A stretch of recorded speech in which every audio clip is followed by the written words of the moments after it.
Hallo, liebe Zuseher. Heute habe ich die besondere Ehre, einen Gast vorzustellen, der eigentlich der Erfinder des coolen Qualitätsmanagements ist. Georg Fenzel. Georg, wie geht's dir und wo bist du gerade? Ja, danke, lieber Horst. Es ist schön, dass wir heute ein Interview haben miteinander. Ich sitze in meinem Ignaz Büro und freue mich schon sehr, dass wir ein bisschen über das Unternehmerkraftwerk reden können. Sehr gut. Und das Sicherheitsbüro ist in Klosterneuburg bei Wien. Hm? Ja, Ja, ich bin genau. jetzt seit 8 Jahren selbstständig als Unternehmensberater. Habe gesehen, dass in den letzten, ja, sagen wir mal, 3 Jahren das nicht mehr mit Homeoffice zum Bewerkstelligen ist. Und natürlich wächst meine Firma immer mehr. Jetzt haben wir eine Mitarbeiterin und da kann man nicht mehr vom Homeoffice aus arbeiten. Ich bin zwar sehr, sehr viel beim Kunden auch, aber das Büro, das ist schon sehr wichtig, auch für Meetings und Kundenbesuche. Da bin ich sehr froh, dass ich das habe in Klosterneuburg. Sehr gut. Georg, du bist ja jetzt schon seit über 2 Jahre im Unternehmerkraftwerk-Team. Was war damals der Grund dafür, dass du dich entschieden hast, Unternehmerkraftwerker zu werden? Ja, also wir sind ja damals zusammengestanden, wenn du dich erinnerst hast, und es war man spürt, oder sag so, ich habe gespürt, dass es in meinem Job, in meinem Business einfach mehr geben muss, als einfacher Einzelunternehmer zu sein. Ich wollte bei der Firmengründung vor 8, 9 Jahren, wollte ich schon immer wachsen und wollte schon mein Business entwickeln.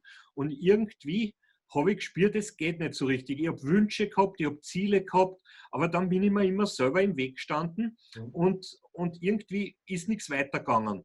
Und beim Unternehmerkraftwerk war es dann so, dass man dass ich einfach diesen Kontakt mit anderen Unternehmern, denen es allen im Prinzip ganz genau gleich geht, Mhm. dass ich diesen Kontakt gebraucht habe und habe mir dann einmal so ein Meeting angeschaut und das war fantastisch, was vom ersten Tag an eigentlich weitergegangen ist. Weil selber belügt man sich gerne einmal, weißt schon, das ist der innere Mhm. Schweinehund, der da immer wieder zuschlägt. Die eigene Frau hat mit beruflichen Problemen jetzt auch nicht immer so Lösungsvorschläge, Verbindlichkeit meinen Zielen gegenüber baue im Privatbereich bei Freunden, bei der Familie auch nicht so auf. Das heißt, mir hat da einfach was gefällt, weil gerade als EPU bei mir war es wichtig, als EPU Gleichgesinnte zu treffen und zu sehen, dass die erstens die gleichen Probleme haben wie ich und zweitens auch eine Unterstützung, eine Herausforderung oder eine Unterstützung bei der Bewältigung von Herausforderungen brauchen. Mhm.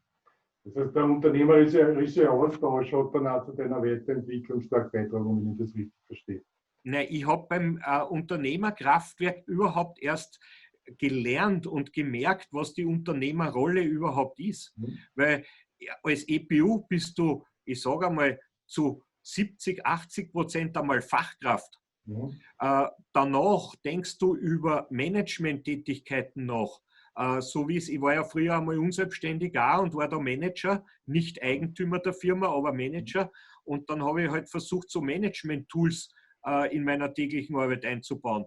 Und die Denke, was ein Unternehmer eigentlich leistet, was ein Mhm. Unternehmer macht, was ein Unternehmer kann, Mhm. das habe ich erst im Unternehmerkraftwerk gelernt. Mhm. Okay.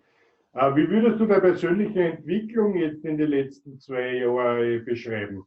Naja, das würde das Interview jetzt wahrscheinlich sprengen, aber das kann man fast gar nicht beschreiben. Wirklich, ich bin jeden Tag brav zur Arbeit gegangen, bin zum Kunden gefahren, habe tolle Konzepte mit dem Kunden erarbeitet, aber ja, ich habe dann natürlich auch von Anfang an gleich ein bisschen ein Marketing betrieben, aber so richtig loslassen, delegieren, Mitarbeiter suchen, Mitarbeiter aufnehmen, die richtigen Mitarbeiter zu finden. Das war im ersten Jahr, war das einmal, also ich habe mir gedacht, nein, ich will das eigentlich gar nicht, ich brauche das nicht, es reicht eh, wie es ist eh alles gut. Und insgeheim habe ich mir gedacht, fix, das kann ja nicht sein, da muss ja mehr geben wie 12 Stunden arbeiten am Tag. Da muss ja eine Entwicklung da sein. Ja, und im zweiten Jahr war es dann so, dass ich tatsächlich meine erste Mitarbeiterin gefunden habe und plötzlich waren die Ziele, also wie soll ich sagen, die Komfortzone einmal verlassen, Mhm. da wirst du dann irgendwie süchtig drauf.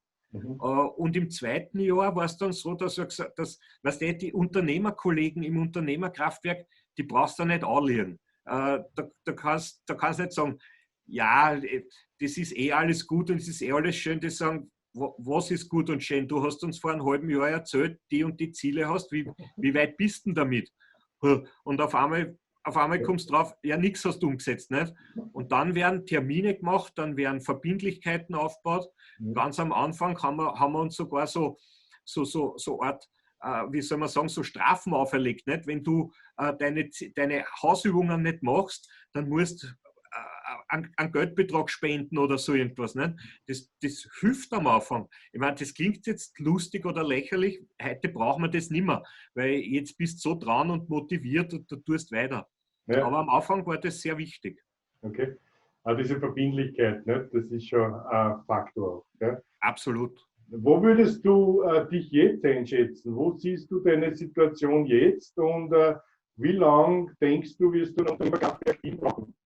Also ich sage das ganz ehrlich, ich glaube, dass ich beim Unternehmerkraftwerk, so wie es das du aufgebaut hast, bis zur Pension bleibe. Weil ich entwickle mich jedes Mal weiter, also nicht jede Unternehmerkraftwerkssitzung, aber einfach jeden Tag habe ich meine Zielblätter, ich habe meine Vorgaben, ich habe meine Wünsche, mein Werteworkshop mit meinen Mitarbeitern und das kann ich einfach, wir treffen uns jetzt alle 2-3 Monate, da kann ich das reflektieren, da komme ich auf neue Ideen, da kommt ein neuer Input.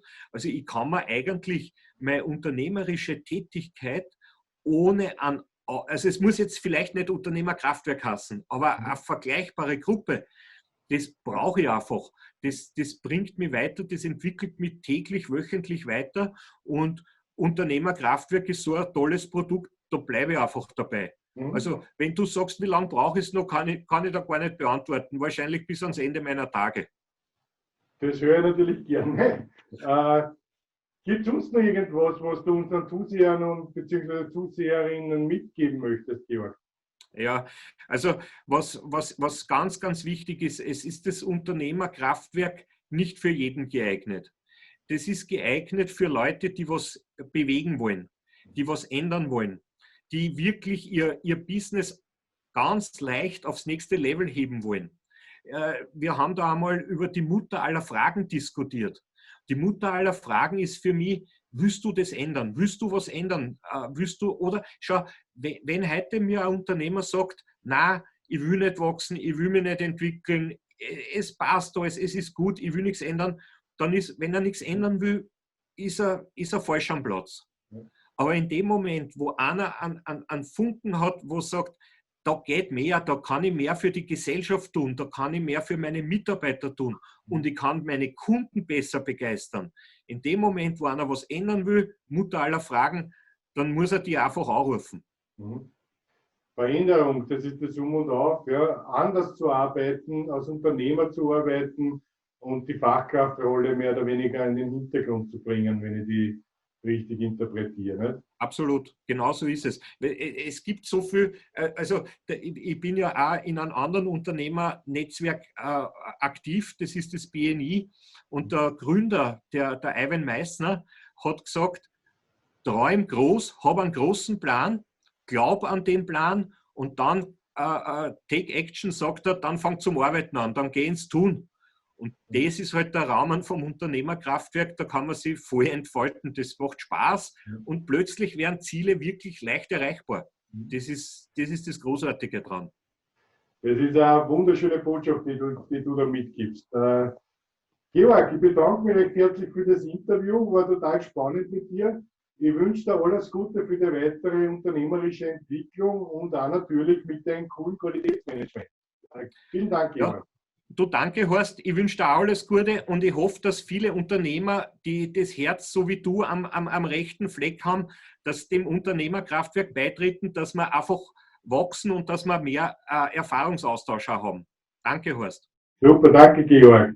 Wenn auch Sie mehr erfahren wollen über das Unternehmerkraftwerk, haben Sie die Möglichkeit auf unserer Webseite unternehmerkraftwerk.com einfach einen Telefontermin zu buchen. Das geht mit 3 Mausklicks.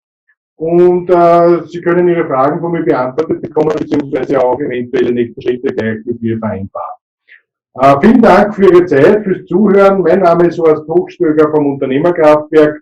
Begeisterte Unternehmer pflastern unseren Weg. Dankeschön.